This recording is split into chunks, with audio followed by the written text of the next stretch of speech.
Hey guys, what's up? Here, Dan here, with my new Inzektor deck for the new format come March. Now I know it's a little bit early to actually start making deck profiles and all that stuff because it hasn't really hit March, but I'm pretty sure we're pretty much there in a couple weeks. So I figured, hey, I know there's a couple guys around there. They're gonna, they scoped out the new Banlist. They scoped out cards that they didn't really expect to get hit and cards that were obviously going to get hit. I had a feeling that Sangan was gonna get hit from the get-go, since that card was just like a menace with tour guide. Like it was just turned into a power card that you could search, and it was just amazing. But anyways, onto the deck profile when it comes to Inzektors now. With the loss of Sangan, Inzektors, they took a hit, but they didn't take one at the same time. Like, being able to search with Sangan was such a big thing, and now, not being able to have that extra search to get your Dragonfly, to get your Hornet, it tends to hurt you in a bit. But the best thing about Inzektors is that a lot of the times they don't need their card, like they don't need like a lot of their power cards in their hands. Like their Ladybugs and their Hornets, all they need to do is just stomp them. So being able to play Armageddonite and having it as a target for Mr. Tomato was a pretty good switch off.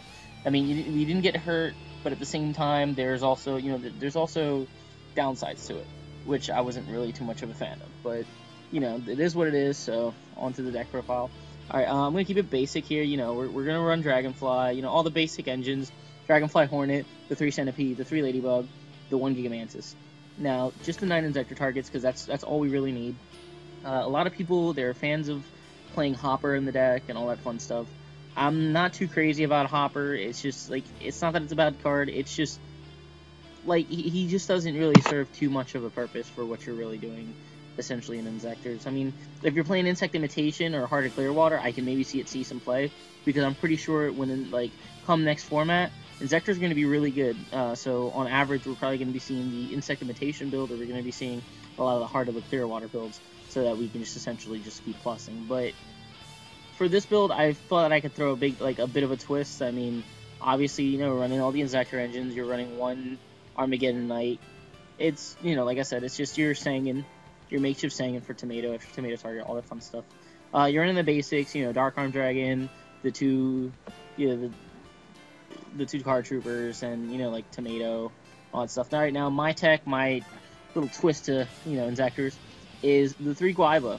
Now, a lot of people actually been asking me, like, why are you playing Guaiba in Inzektors? I mean, wouldn't that mess with the consistency of the deck? Now, on the contrary, being able to have Guaiba in itself, those 3 cards can stand on their own. It's a very individual card. The card can really much stand on its own 2 feet, and it goes through almost anything in this format. Like, it goes through so many cards in the format. So being able to run over a card, getting another Guaiba, and then having access to a Logia or Dolka is a big plus. And it also gives the deck accessibility to level 4s. And now, with the banning of Sangan and having Armanite, it makes it so that you can play level 4s a little bit more consistently. Not by a lot, but enough so where it's like, hey, if I can get a free Cowboy for a game, why not, right? But Guaiba, on the tech of Guaiba on its own stands very, very well on its own. And I don't know if most people have seen this, but a lot of the times, like, I've played people and they don't know what to do when there is a Logia with 2 materials and a Dragonfly just horneting everything. Like, it's a problem. Being able to have that one Logia, it just throws so much pressure on the opponent. Not to mention that it doesn't really deter from the main strategy of the deck. It doesn't really hurt the consistency of the deck. Like, you're just sitting on a Logia that you just control the board, or you just make a Dolka and just start negating effects. Like, you're playing against water, you just sit on a Dolka, they have to play around Dolka, and now you just top deck like a Dragonfly. And now you're just going to go off with that Dragonfly, or with the Centipede. So, it's either they have to waste so much resource to get rid of that Logia or Dolka, that they're not going to have enough time to deal with the main engine, which is the Inzektors. It's like, alright, well, you just wasted over 2 to 3 cards to get rid of this, or you got rid of a power card, you got rid of Dark Hole just to get rid of, like, the 1 Logia or the 1 Dolka. And that's all fine and dandy. You just wasted a power card. Now I just go in with my main combo with the Inzektor combo, and it puts people at such a pretty big disadvantage. So, I mean, overall, the card is really good. It stands on its own. It's a very solid card, and it's definitely a card that I want to start seeing play in this new format. With the hindrance of windups and all that fun stuff, this card's going to be seeing a lot more light than what it essentially would see in Macro Rabbit, and it will start adapting to other decks such as Inzektors or Agents, as it really works very well in those two decks. Alright, on to the spells. We're running 2 Lance. Lance is just, it's one of the staple spells nowadays. Like, it's just, Lance is just going to be on crack this format. Like, I don't really know how to fully explain it. It's just, I know that Lance this format is really going to be nutty. But, on this deck-wise, it's pretty good because, it helps with Guaiba. It helps with, if you got a pretty set board and you have a Dragonfly with a Mantis, or you have, a pretty powerful setup, Lance is just that extra card to either keep your dudes on board or to just beat that, just to take down a beater. And 8 out of 10 times, your Inzektors are going to be, on average, at least 2,400 attack points. So, it's going to be pretty hard to go over something, to go over 24 with the neg 800. So, it's definitely a good card for the format. Very healthy. It's very, very good for the deck. So, a 2-up for the deck, very good. Then you get your staples, your Dark Holes, your Monster Reborn, and your Fool's Burial, and your Heavy Storms. Alright, now these are just staple stuffs that you really need. It's very solid for the deck, and, it's just staple things. The one Book of Moon, not a lot of people like Book of Moon, but I'm a very, very big fan of Book. The versatility of this card, I play a lot of Control, and the versatility of this card, this card offers so much to the playing field that it's almost a sin to not use. I just love Book of Moon. I think that this is a very, very powerful, very, very underused card. It's just, and not to mention it's synergistic with Guaiba, which is on par fantastic. It's a really good card. Saves you from bottomlesses. It saves you from deep prisons. It's so offensive and defensive that it's just an awesome card. I just love Book of Moon. I think this is definitely a must-have in Inzektors. It's just, with the versatility that it plays in this deck, I mean, you'd be crazy not to run it. But that's just my opinion. Other people, it's a good card. It's an easy card to cut out for other cards, but since the card already serves such a high purpose in the meta and in a lot of matchups that I really can't see as a player cutting the card off. So definitely Book of Moon. 3 MSTs are just staple when you're playing Inzektors. I mean, MST is just MST, and in this format, being able to pop everything, it makes it so this deck is already an aggressive deck, so being able to just pop back row, one after the other is it's a very, very good thing.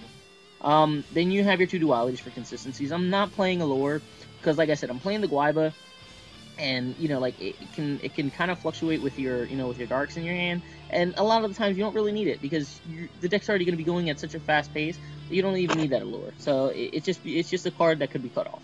So the 2 dualities is more than enough. I play 2 sword, which is, staple in Inzektors. Some people play 3, some people play 1. 2 is fine. Who doesn't like a Centipede at 2,400? And, you can get it back, so it's a good card. 3 Coals, this is just staples in Inzektors. Now, 8 out of 10 times, you can either bring back your Inzektors, or you can bring back your Dragonfly and all that fun stuff. But you can also, the fun thing about this is if you trooper mill a Guaiba, bringing it back, it makes it so that, you call the Haunted back a Guaiba and just run over something, you're already at such high advantage. It's okay, well, early game Dolka or early game Lagia, I just put you in a bind at that point. You know what I'm saying? You have to waste a power card at that point. And you don't essentially fall behind. So it's also synergistic with Guaiba. Very, very, very good card. 1 Solemn, a lot of people were asking me about this, is why are you just playing Solemn, since Brigade is pretty much dead now? Solemn Warning's at 1, not a lot of people are going to be playing Solemn Warning. I like Solemn Judgment. I mean, as far as I'm concerned, this is still the best trap in the format, because you pay, the card's always live, and you can literally neg almost everything, in the, outside of the damage step, I would think. You can just negate almost anything, which is great. Well, I don't mean outside of the damage, you still negate Lance, but you know what I mean, stuff like Gores and Trags, those cards are going to be insane. With the destruction of Solemn down to 1, those cards are going to be nuts. You drop a Trag, you drop a Gores, it's alright, well, are you playing the 1 Solemn Warning that I know no one's going to be playing? Those cards are going to be very dangerous. But, Solemn Judgment, good card, stops power cards, and it's a really big game changer, depending on the situation. So I still find it to be one of the best cards in the format. Then I got your staple Bottomlesses and Torrentials.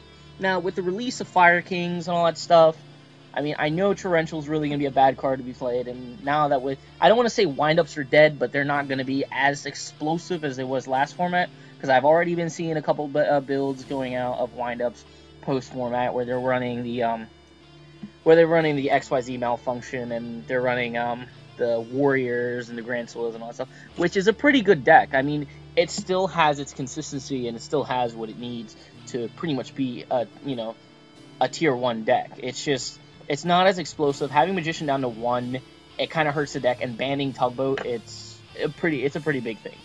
But it's still a tier 1 deck, and it's still a good deck that I know it's going to be coming back. It's kind of like Inzektors. We got hit too, but look, we're still kicking now. So having the 2 Torrentials is pretty good for those matchups. But, you know, the new decks like Fire Kings and stuff like that, you neg off of those decks. So I was iffy of playing the card, but being able to have pretty much 3 Dark Holes in a deck, you really can't go wrong. Especially you're getting calls, and all it takes is for you to just drop an Inzektor to just go right back on, just to come right back on top. So playing the 2 Torrentials, 2 Bottomless, it helps with board presence. And Bottomless is just, it's going to see a lot of play this newer format because of, because of Fire King and all that stuff. So definitely, like, I mean, these were my choices. I mean, other people can pick it differently, but these were my choices. That's why I liked it personally. Now you go side deck. It's basic stuff. It's basic Inzektor stuff. You're running 3 Deep Fissure. Yeah, Deep Fissure just stops a lot of decks. You're playing against water. You just drop these boys, and they're in a bind. 2 level limits. I mean, it stops a lot of decks. And with the new decks that's coming out, with the the Fire Kings and stuff, you can stop Garunix quick. You can stop like a lot of the Haze Beast cards. You know what I'm saying? I mean, they can XZs, but I mean, you can stop a lot of these cards. So it's an extra deck that's going to be coming out, which is still pretty good. But it's an extra deck that you can side it in against. But it's essentially there for Chaos Dragons and all those silly little decks. So it's still definitely a really good card to really play in the side. 2 Messengers. Some people like playing 3. I don't blame them. Messenger still, in my opinion, is one of the best spells in the format. It's nuts. I mean, you just drop that, and it's like, here. It's either you have an MST now, or I just sit back until I get all the pieces I need and win. So that's the way I see this card, Messenger. Now, it's not as deadly because we're still in the land of no deck has no less than 2 MSTs, and most decks are now running 3 MST with Heavy. So it's not going to stay on board for too long, but it's still one of those cards where I need to force an MST off of you, or if not, this card is going to cause you a severe problem. So definitely, I mean, 2 Messengers, it's synergistic with the level limits. I mean, it essentially becomes self-explanatory, but it's still an amazing card. So, I mean, at 2 is fine, because you want to make room for 2 Imperial Ironwall. Alright, now I know I was playing it, essentially, the first time I was playing it with 3 Imperial Ironwalls, but with the death of Sangin, I'm pretty sure that Maga Rabbit's not going to see nearly as much play. I mean, it's still a real deck, it's still a good deck. They didn't really lose much, but losing Sangin was a big loss to them. Not being able to get their Rescue Rabbit, it really slows the deck down a lot more, so seeing Macro Rabbit being played is not going to be as common as how it was back when Sangin was out. So you won't see too many Macro Rabbits, but in the event that you do see a couple Macro Rabbits, the 2 Imperial Iron Walls is more than enough to suffice the situation. You still fight them off with Guaivas, and you can still fight them off with a couple other things, which is why I like Guaiva essentially as a tech for this card. It gives the deck versatility, and it gives the deck answers to other decks that they would normally auto lose to, that they have to wait till game 2 to decide. So yeah, like I said, I mean, Iron Wall as a tool is fine for this format. So now 3 Decree. I don't even need to explain this with Inzektors. Decree and Inzektors are just busted. You just flip a Decree, and then you just got, like, Dragonflies and Centipedes just going, like, buck wild. Now, essentially, I was playing 7 tools, but that was back in the land where Brigade was, a thing, and every top deck had Brigade, and you wanted to have an answer to those warnings, because those warnings essentially become pesky, and they just come out of the woodwork and just get you. And, and Inzektor players know what I'm talking about. When you just drop a Dragonfly and then they solemn warning that card, and you don't have calls in sight, that is such a problem, because you can't answer that warning. You're just like, well, alright, well, then my card just got warning, then that's it. Whereas 7 tools had answers to Macro Rabbit, had an answer to the Solemn Brigade, and it would have answers to Fire Fist. But, now that I'm noticing that Brigade's going to be dying now, and Macro Rabbit's not even going to be much of an issue, going back to 3 Decree, it stops universally almost every deck, and you can pop. It's an extra pop target for your Dragonflies and all that stuff. So yeah, 3 Decree is always interesting. Hey guys, sorry about that. My camera kind of cut off when I was in the middle of one of my explanations. But anyway, the last card I want to talk about in my side deck is Maxi. Now, some people, they like two Maxis in the main deck, and I can understand that. I mean, in the side deck, and I understand it. I mean, it's a really good card. Now, seeing the new ban list and seeing what are the new cards that are going to be coming out, essentially, I'm a fan. I wanted to start playing 3 Maxi simply because if you look at the ban list, most signals back up to 3. So that means that 6 Sams are going to be seeing more play. Having that consistent Shien is going to attract so many people to at least start playing the deck. Now, essentially, the deck is still tier 2 because they're going to have Shien to, they have Shien and Gateway to 1, which is fine and understandable. But that deck, it's one of those decks that's either you got it or you don't. So being able to have consistent Maxis and having at least 3 Maxis really answers decks like, like 6 Sams. But there's also other decks that it still presents a problem against too. Like decks like Atlanteans, just like because you can plus off of their Abyss Spheres. A bunch of other decks. The Fire King deck, with the Hazy Kings, they're gonna just keep going. Like it's one of those decks that's like they need the Xyz to really make their plays count, or they need to have a Garunix on board to start doing some damage.